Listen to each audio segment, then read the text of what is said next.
Okay, so in this video, I'm going to show you how to change your permalinks.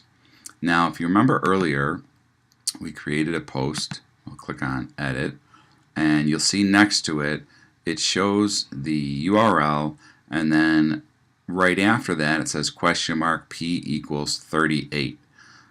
This is a lot harder for people to recognize, and it's also harder for the search engines to recognize, which will greatly affect people sharing your content as well as people finding your content through sites like Google.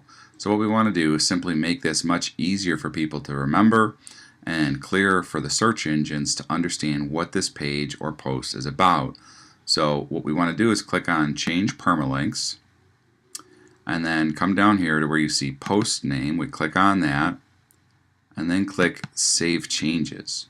Now if we come back here and we click on Update, you'll see that it's changed now to what the page is actually about. So in this case, it's today's news, which is much easier for people to understand or to remember, as well as for Google and the other search engines to know what the page is about.